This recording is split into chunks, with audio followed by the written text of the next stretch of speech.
Hello friends, welcome to अमृता's लाइफ। मैं दिल से आप सबका मेरे चैनल पे स्वागत करती हूँ। कैसे हैं आप सब? उम्मीद करती हूँ आप अच्छे होंगे। मैं भी बहुत अच्छी हूँ। फ्रेंड्स, आज का जो ये वीडियो है, ये मतलब ऐसा कोई डेली रूटीन या ऐसा कोई व्लॉग नहीं है। ये मेरा रियल एक्सपीरियंस है, क्योंकि मेरी ना 6 इयर्स के बाद मेरे को बेबी हुआ। तो मतलब बहुत सारे लोगों को ये क्वेश्चंस होंगे, क्यों 6 इयर्स के बाद, क्यों मुझे कंसीव नहीं हुआ, क्या क्या रहा मेरे साथ और कैसे मैंने नेचुरली कंसीव किया। क्योंकि मेरी बेबी मुझे नेचुरली कंसीव हुआ है, 6 इयर्स के बाद भी मुझे नेचुरली कैसे हो गया, एंड मैनी मोर क्वेश्चंस जिनके मैं आंसर्स आपको इस व्लॉग में देने वाली हूँ।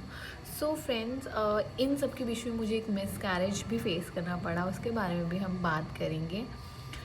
चलो फिर करते हैं start without any time waste. Friends, क्या होता है, मेरी शादी 2018 में होती है।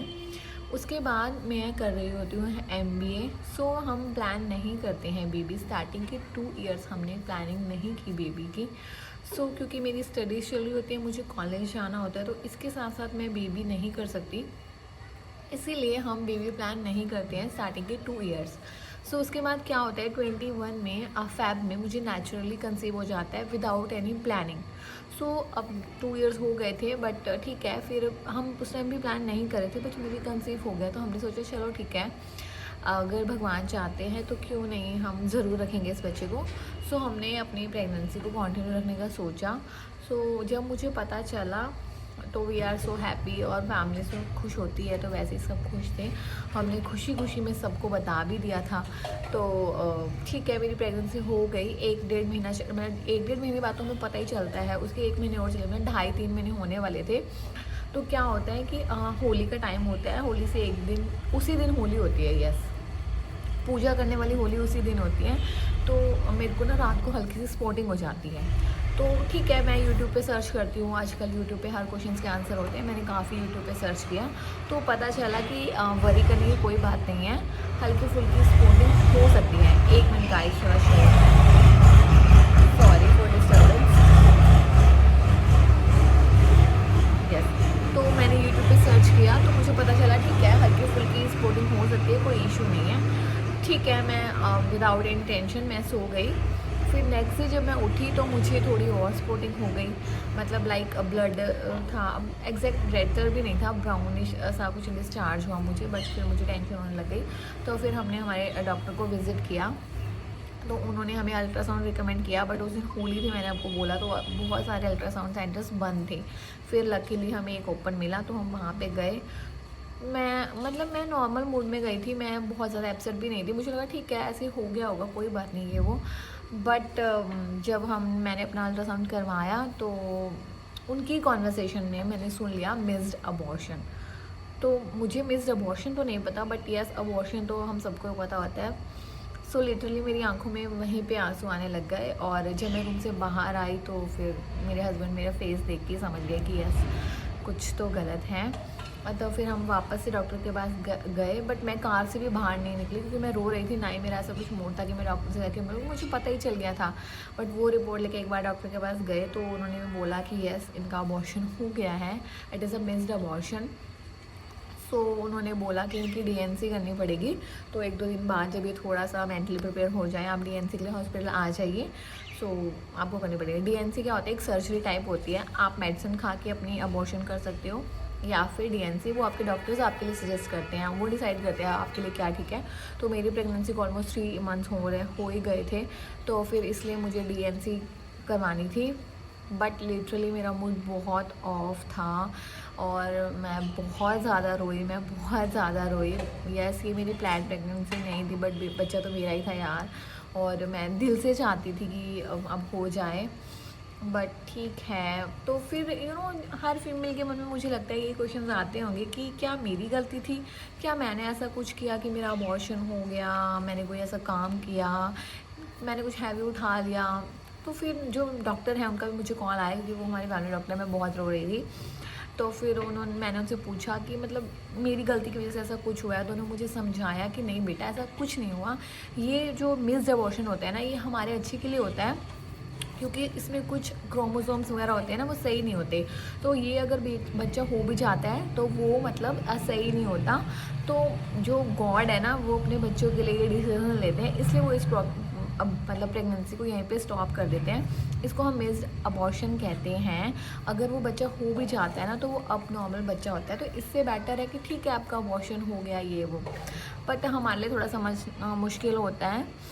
तो ठीक है, फिर जैसे जैसे सबने समझाया, हस्बैंड ने भी समझाया ये वो, फिर आफ्टर 2 डेज़ के बाद, क्योंकि होली का फंक्शन आ गया बीच में, तो हॉस्पिटल्स में नहीं जा सकते थे। उसके बाद फिर मैं अपनी डीएनसी करवाने के लिए पहुंची। सो जो डीएनसी का प्रोसीजर था फ्रेंड्स, वो बहुत पेनफुल था, बहुत ही ज़्यादा पेनफुल था। उसमें आपको पेन्स लगाए जाते हैं, जैसे आपको लेबर पेन्स होते हैं सेम वही पेन्स लगाए जाते हैं। मैं अपनी डीएनसी के लिए हॉस्पिटल पहुंची। उन्होंने मुझे खाली पेट के लिए बुलाया था, क्योंकि इसमें आपको एनेस्थीसिया देना पड़ता है। तो उसके बाद वहाँ पे वो आपको ड्रिप्स लगाते हैं। आपका मूड पहले ही बड़ा ख़राब होता है, बट ठीक है, करवाना तो था ही, क्योंकि अच्छे से अंदर की सफाई होना भी बहुत ज़रूरी होता है। क्योंकि अगर हम मेडिसिन वगैरह से करते हैं तो कुछ ना कुछ कभी कभी रह जाता है, और उसके बाद इन्फेक्शन बढ़ जाते हैं। तो DNC is a good option. फिर उसके बाद मुझे ड्रिप्स लगाई गई, और उसके बाद वो मुझे कुछ इंजेक्शंस मतलब देते हैं। उसके बाद ना वो मतलब एक नर्स आई, उन्होंने मुझे ना एक इंजेक्शन दिया। एंड तो उन्होंने वो इंजेक्शन देने के बाद ना मुझे बताया नहीं कि इससे मुझे पेन स्टार्ट होंगे। इंजेक्शन देने के 4 to 5 मिनट्स बाद ही मुझे बहुत वॉमिटिंग जैसा लगने लग गया। मुझे एक्स्ट्रा ऑर्डनरी मेरे पेट में दर्द होने लग गया। मैं रो रही हूँ बहुत ज़ोर ज़ोर से। मेरे हस्बैंड भी डर गए कि क्या हो गया। हमने फिर नर्स से पूछा, उन्होंने कहा येस पेन्स आएंगे आपको। वो जो मतलब बच्चा होता है, सैक होता है, वो अपनी जगह जब छोड़ेगा ताकि वो खुद से थोड़ा बहुत हिल जाए और निकालने में इजी हो जाए उसको बाहर, इसलिए ये पेन्स लगाना ज़रूरी होता है। तो बहुत ही गंदे पेन्स होते हैं, वो आपको बहुत देर तक उस पेन में ही रखते हैं। बट मैं बहुत ज़्यादा रो रही थी, क्या कर सकते हैं, बहुत पेन्स होते हैं सीरियसली। मुझे बहुत दर्द हुआ था, और क्या मैं कह सकती हूँ, मुझे पर्सनली बहुत ज़्यादा दर्द हुआ था। उसके बाद फिर डॉक्टर आते हैं, वो आपको ओटी में ले जाते हैं। वो देख के भी मैं बहुत डर गई थी, फ़र्स्ट टाइम एक्सपीरियंस कर रही थी। तो उसके बाद वो आपको वहाँ पे जाने के बाद आपको थोड़ी देर ही पता चलता है, क्योंकि उसके बाद आपको एनेस्थीसिया दे देते हैं। उसके बाद फिर कुछ नहीं पता लगता आपको।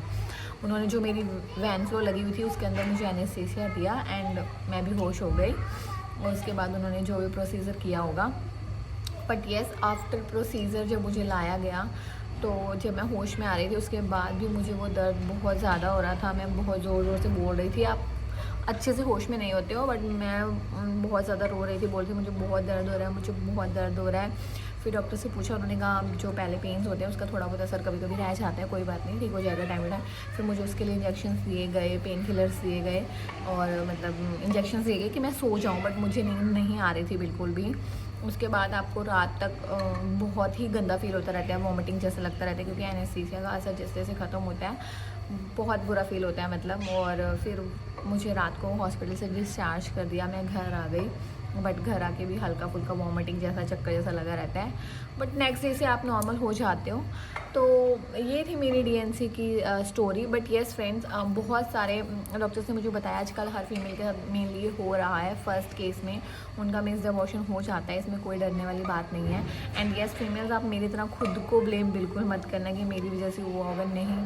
ये एक नेचुरल प्रोसीजर होता है और इसमें हमारी कोई गलती नहीं होती। और आफ्टर 6 मंथ के बाद आप फिर से प्लान कर सकते हो। 6 मंथ मत करना, आपके यूट्रस को भी नॉर्मल होने में थोड़ा रेस्ट चाहिए होता है, तो ज़रूर अपने यूट्रस को रेस्ट देना, खुद को ब्लेम मत करना, एंड थोड़ा सा काम रहना। और रोने वगैरह से कुछ सॉल्यूशन नहीं होता है। सो बी ब्रेव। मैं तो नहीं थी, मैं बहुत रो रही थी, बट हाँ मैं सजेशन तो दे सकती हूँ ना कि जिनको भी ऐसा होता है प्लीज़ वो ब्रेव रहिए। कोई बात नहीं, भगवान आपको फिर नेक्स्ट टाइम ज़रूर देंगे। उसके बाद मुझे अब 3-4 साल बाद प्रेगनेंसी हुई है, तो मैं आपको नेक्स्ट वीडियो में लेके आऊँगी नेचुरली कैसे कंसीव करना है, आपको क्या क्या टिप्स फॉलो करनी है, कैसे मैंने 6 साल बाद नेचुरली कंसीव किया है। And thank you so much guys. और येस, डीएनसी के बाद रेस्ट ज़रूरी होता है, थोड़ा टाइम अपना केयर करिए, अच्छे से डाइट लीजिए, क्योंकि हमारा यूट्रस थोड़ा सा वीक हो जाता है, तो हमें रेस्ट भी ज़रूर चाहिए। एंड बी पॉजिटिव, आप भगवान आपकी ज़रूर सुनेंगे। Thank you so much guys, and please मेरे चैनल को ज़रूर सब्सक्राइब करें। Bye bye.